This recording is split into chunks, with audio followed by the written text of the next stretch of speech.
Good morning. Pardon, I'm checking my messages. Alright, so good morning. Um, this video is meant to be, if I take, let me preface this by saying that if I take any pause, it's because something pops up on the screen or I'm paying attention to something. Anyways, um, so here's a video. So, you all know me, right? Activist, college dropout, disabled minority, American above all.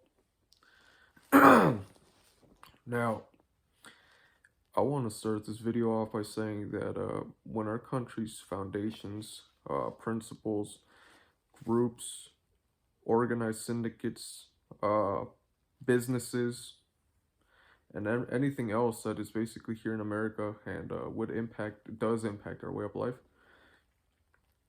we need to take things step by step, even if that means taking the entire blame up to a certain point in time just to correlate all the events together. Now, in terms of that, let me go deeper into what I'm alluding to. I had to go deep in order to get them to come out of the deep. You know what I'm saying? So, and this started off by one thing, and basically was exposing terror organizations throughout the Chicagoland area. It began in 2017. It really began as an accident. I wasn't looking into that stuff. I was more focused on just like telecommunications and figuring out who was hacking at the local level. I ended up tracing those telecommunications to extremist groups that are linked to the Hamas and SARE, which let me bring that up. SARE randomly began following me on Twitter in the year of 2018, early 2019. I always found that odd. I never looked up any of their information. I never looked up who the fuck they were because, quite frankly, I don't give a fuck. But they just decided to follow me on Twitter, and I always found that odd.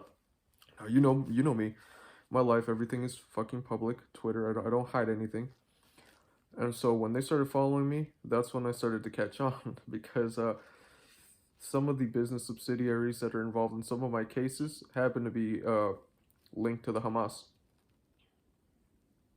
And for those that don't know what the Hamas is a terror organization that specializes in money laundering, uh, murder, schemes, and they try to buy out people. But what they're not telling you is the following: that money you're giving them sometimes, or that they're giving you, it came with a high cost, and that cost would have been to either train child soldiers overseas, plant more enemies here in high-ranking power positions, to have them ready to use whenever you need them or when they just want to get rid of somebody. But here's where we draw the line. Okay, so there are 8 areas in terms of counterterrorism and witnessing or knowing when terrorism is a rampant problem. And since the September 11th attacks about 20 years ago, 19, 20, 21 years ago, things have definitely taken a turn for the worse. And there was a speech that George W. Bush stated publicly back in the day, and he said these events will forever change the lives of these young American children, 15, 10, 15, 20 something years into the future. And they did. They did. They definitely did. I'm living proof of that. Now, I had a rough life up until those attacks. So, if anything, the most vivid thing I remember is that when I got home that day from school, I got home, and sorry, there's a motion in my Prometheus, which is my webcam right in front for security. Um, when I got home that day, when the September 11th attacks happened, I went to James Monroe Elementary School. When I got home, all I remember seeing on the TV was that they were talking, and of course, it was in Spanish. We'll get to that in a little later. All I remember watching was getting home. I believe it was around like 12 p.m. Central Standard Time. They let classes go out. And when I got home, all I recall seeing was that they were talking about how there was an attack. They didn't call it terrorism at the time, and that's something that needs to be addressed. But this was back when it was brand new. And they just showed like intercepting something. We got, I think it would have been 4-on-5, and or 4-on-6 rather. And so, anyways, um, yeah, all I saw was a burnings building, planes crashing, and at the time I was like, this is horrible. This is like, why would they do that? It wasn't until I actually went through the academia system and grew up that I realized that really we're dealing with a quote unquote legitimate, very dangerous, invisible enemy. And that enemy is ideologically not right, physically not right, mentally not right, socially not right, and very, very fucked up on more levels than you could imagine. And what is that invisible enemy? Terrorists that masquerade and blend in among us. Now, that alone is enough to have made our agencies become revamped, spend a shit ton of funding that we needed to do in order to identify these types of people, because they they're listening in on this. They put their people in key positions.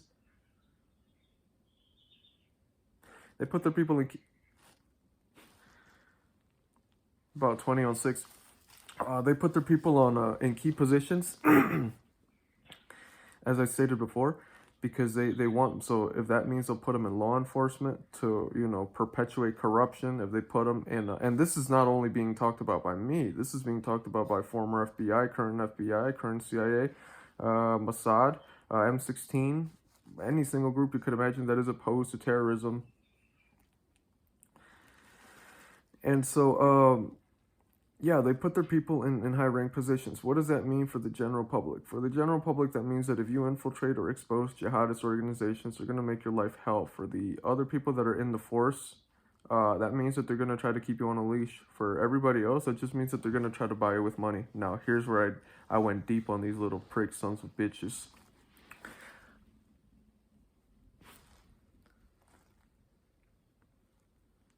20-on-7. I just got another Prometheus every single time that I make a video.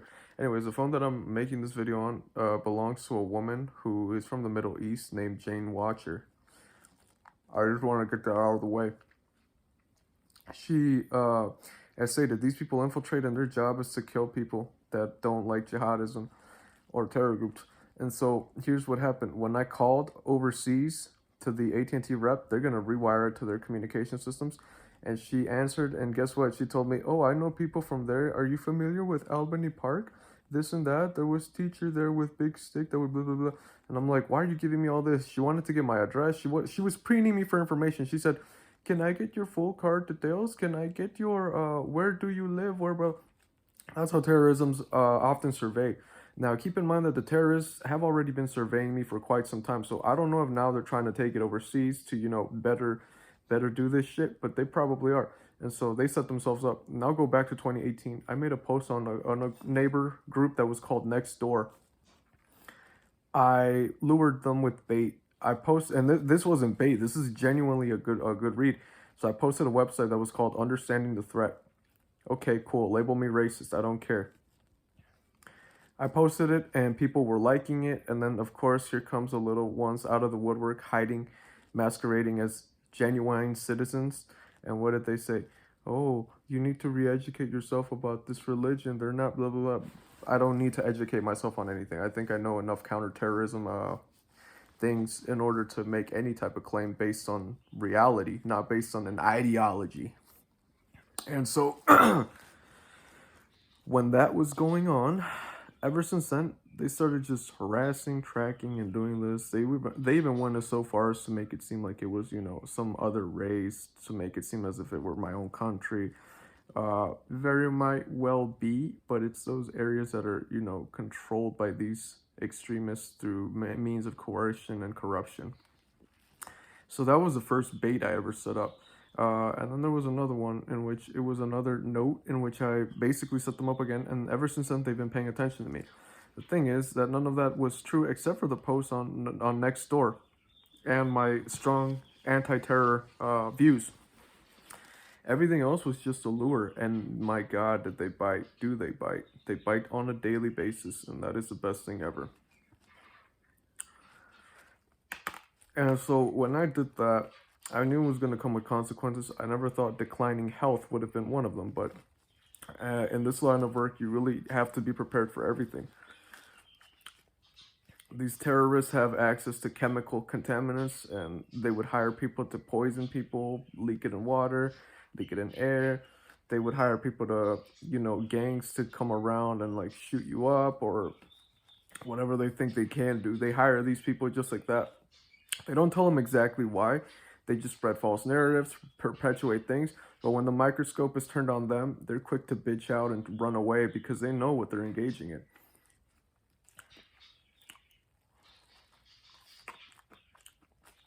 These people are not the smartest. Case in point, why they're terrorists.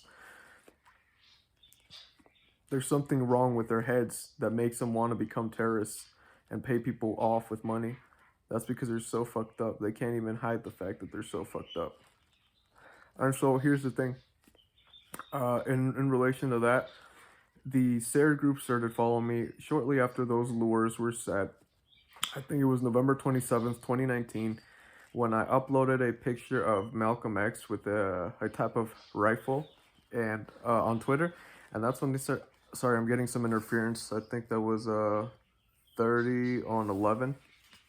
And that's when another lure, because these people are governed by memes, so I put another, or pictures, whatever. I put another lure on Twitter, and that's when they started paying more attention. This was after I had already told one of my attorneys that I had exposed terror organizations throughout Chicago, and he said there was nothing that he could do. I called the Marshal Service that day. You know the situation with yeah. He didn't want. They didn't. They don't care. So that makes you question, if they don't want to help them, who are they really working for? And so at the same time, here's where it gets interesting. I don't have a Middle Eastern name.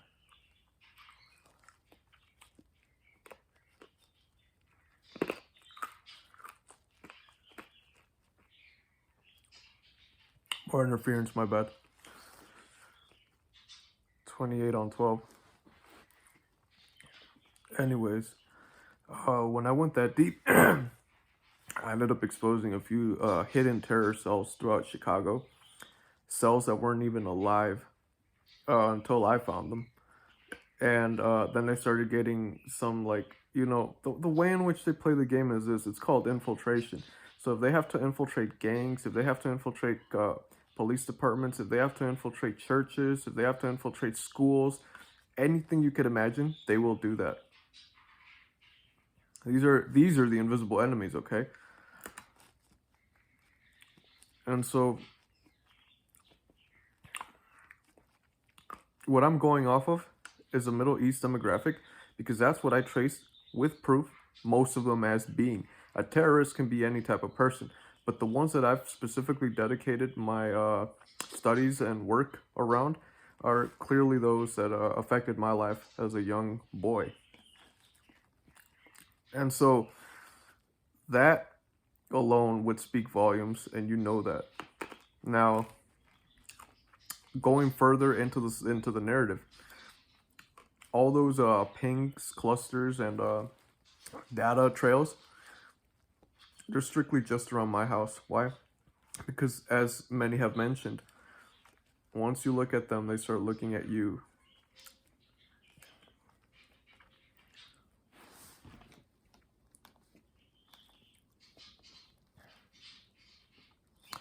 And this is one of the people that taught me very well. And he is not wrong.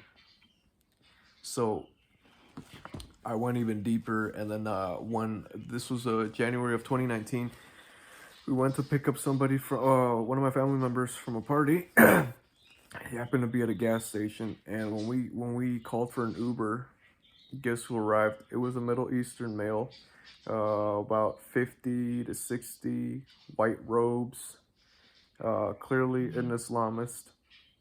This is just stating facts, because this was in plain view of the entire neighborhood. His license plates were already indexed. His name was Habib. He didn't provide a real name. And he just took us all the way over there, driving very slow, monitoring every single route. He had a dash cam recorder in which he recorded all of us. When I questioned him as to why he had a dash cam recorder, he didn't answer, and he just said because it was for safety. For what safety? Oh, and let me go back to the fact that they put these infiltrators in the police force task force, but not all of them play the same game because some of them don't like terrorism. But here's the thing. So when I asked him about that, he couldn't give a response, but he was very quick to just be like very shifty, observing every single thing in the area. And these are not people that are anti-terror. Let's just get that out of the way. So when we got there, it took a while to get there.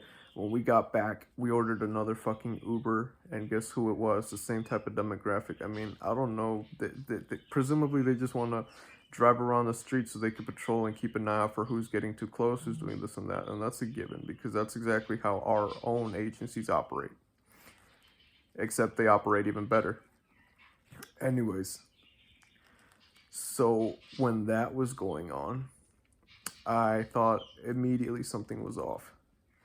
So fast forward, and this was after I had already received death threats. So here's the thing: I received death threats. I received poisoning attempts after I had already set the bait for them, and they started paying attention and all this. So they basically walked into their own trap.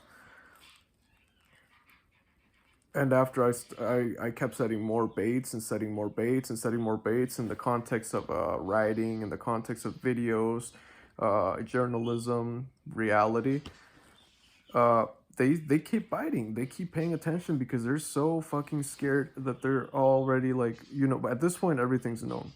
I'm just going to say that. Everything's known. So I'm not scared of anything. I pass on our information to the appropriate parties. And this was taken care of back in the day, not now, not yesterday, not during this week. This was taken care of back in the day. And so when all this was happening, oh, I'm sorry, I'm picking up more, see, here's something that I'm going to touch upon in a later part, but I must address the Spanish language and the Spanish link is something that is needing to be, you need to pay attention to that. Anyways. Going back to those bait setups and how they walked into the trap, they continue to do so because every single time that I make a call, do this and that, they'll reroute it to their people, etc., what have you. But one thing that does not change is that whoever's giving these orders happens to be the same person. And here's where I'm going to bridge it all together. So I told you about Sarah. So hold on.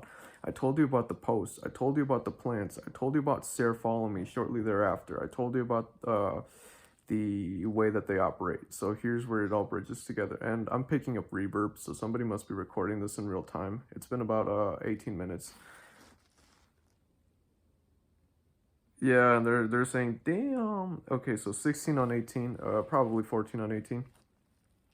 And while this was going on and all of these things were happening, guess who else came into the on the scene? A man by the name of Ibish, Ibish, Hussein, Hussein, or Ien, but that's his name. And now we got a car passing by very quickly. There is motion in your Prometheus. So they're in the neighborhood, they're in the area, and their job is to leech off of your connections, whether you know or you don't know, in order for them to conduct these routine passes through the neighborhood, whether it's by themselves or proxies, which they say, here, I'll give you $2,000, but take this phone with you. All you have to do is drive by the neighborhood because we need this intelligence or something. And that's how they'll be talking. Literally, that's how they'll be talking. We picked up a shit ton of those in the past. Anyways, they are very extensive in their networks. Very extensive. Very extensive. But not so much to where this would be perfected, because if that were the case, think of how many fucking terror things, terror acts, and that's not considering media, they would have done up until this point in time. Not strictly revolving around me. I'm talking on terrorism and counterterrorism as a whole. And so while this was all going on, all of these things were already in the background, processes running and what have you. And so as the things were coming together, it became apparent that the ones targeting me were clearly terrorists of the Middle Eastern descent. Now, let me bring it a step further. During the timeline of these events, there was and this is when I was exposing the jihadis.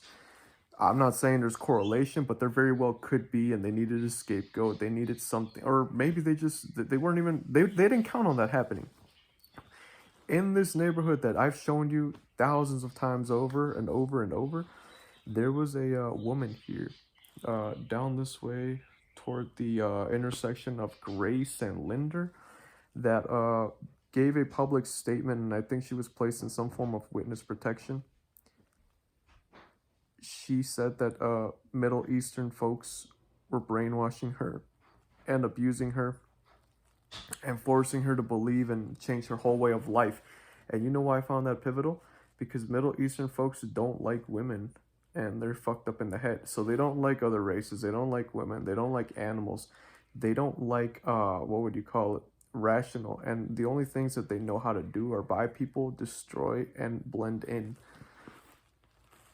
And so, and there's more. I'm not saying like that's the only group, but that's the group that has been causing much of the destruction and dissidence and insurrection in my own situations as well as in our country.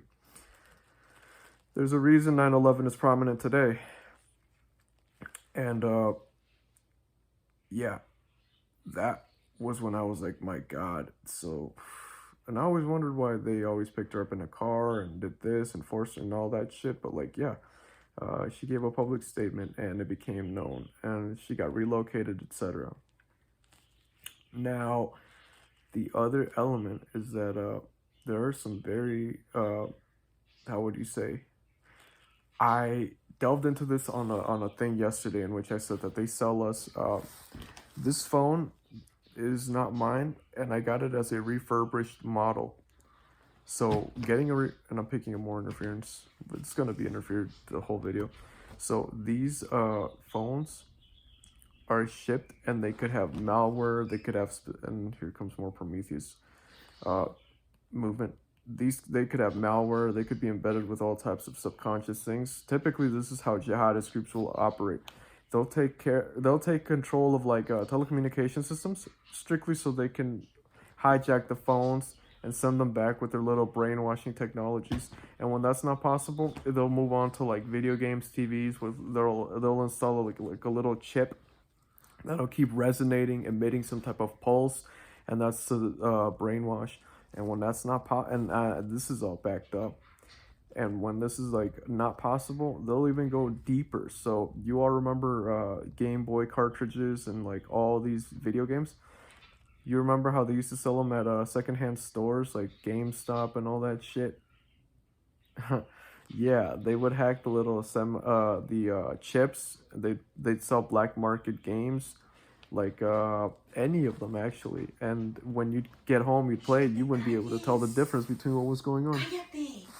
And so this is a very good example of that happening in real time, right there. So when all of this stuff is going on, it really makes you you don't have any time to consider what the sheep hive mind is obsessed with, or what they believe is an actual important thing, or whatever that they believe in should take precedence. You're only focused on preventing terror attacks and focused on counterterrorism. And so they're very intricate with their things. And this goes, if they can't hack into something like open up the phone and insert a chip and insert any type of thing, they're getting mad. 1048. They will hack it remotely.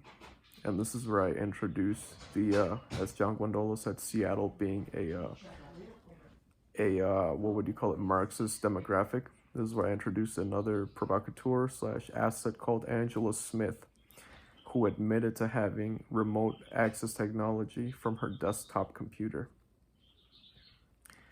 And I made a post about that on Nextdoor as well. Now we see why it's relevant. Now we see how everything's connected.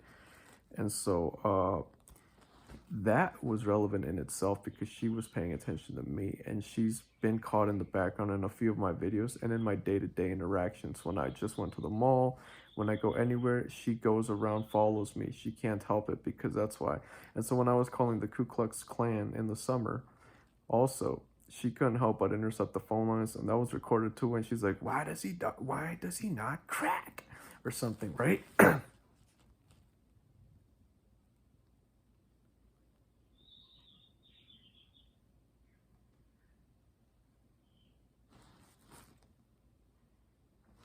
30 on 25. And so, I mean, that was all picked up in the background. Now, the interesting thing is the following. This also began with a another set of I wouldn't call it, actually that detail is not that relevant, but it was like clicking. You know what I mean? And so you know who would pay attention to clicking in Morse code? Spies.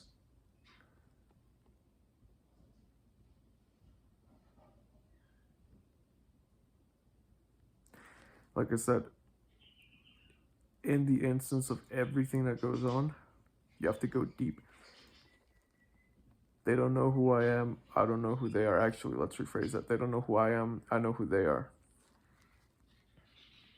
And so basically, to bridge everything to the present point in time, I went to a location for training, and you know the training is basically centered around firearms because I'm not by any means like, what would you call it, in a rush to get a firearm, but I am, you know, trying to get educated. That said, there's not much that I don't know, apart from mechanics per se. But here's one thing. When I went there, there was this male, of course, Middle Eastern. I set up another sting. When I passed by the store, I looked at it for about a few seconds, minutes, and I knew he paid attention. But before that, I stated that I was going to go to every gym to get a membership, and I put that. I stated that willing. I stated that openly here in my own home. That's bugged. That's being targeted. That they know where we live by terrorist groups. I stated that, and that's how they knew how to pick up on the route, how they knew how to go get there ahead of time. That's typically how terrorist groups will operate. They'll set up surveillance, they'll set up these routes, they'll listen on what you're saying, they'll pick up on police radio chatter because they're trying to test the surveillance of the area. They're trying to test how they can use illicit tech.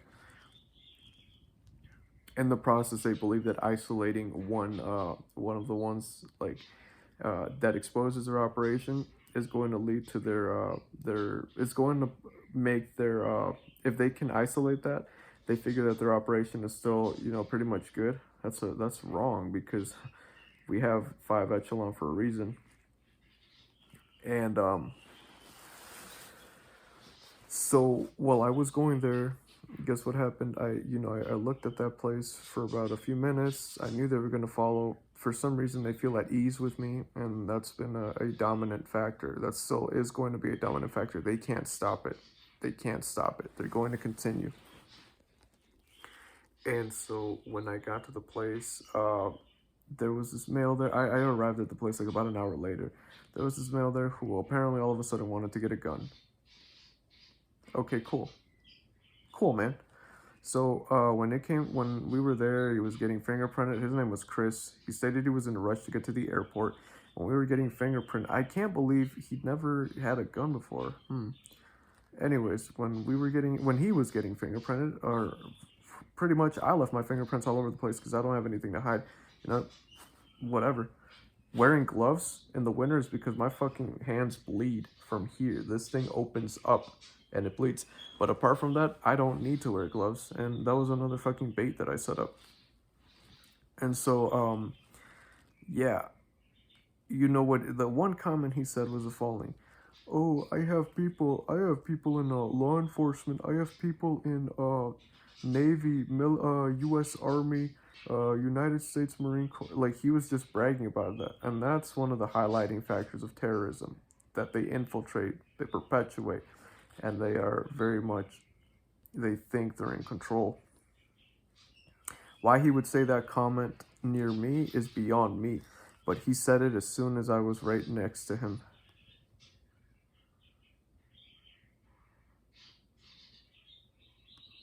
And then to make matters worse, through the video game, there was this guy called Asgard Jumpman who stated that he was trying to become a firefighter and that he has law enforcement training.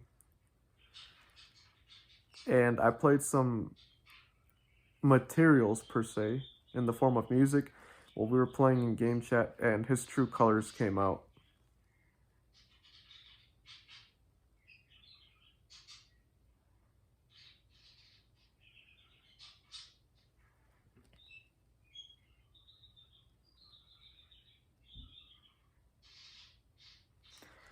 There's a lot of elements here that I've left out. But the one thing you people need to be reminded of is the following. When anybody infiltrates any type of jihadist organization or any type of terror group, either willingly or through coincidence or through accident, they become targets, they become looked at, and their lives are ruined because, so they think, because they've basically exposed that system. And that system can take on a shit ton of different names, and the name of the game is Chains. And they believe that when the links are together, that it is impossible to separate, so that each of us could have our own, let's say, testimony, witness statement, etc. But here's one thing, you know who severs those chains? Our country, and the links fall. Keep an eye out. God bless. UnderstandingTheThreat.com.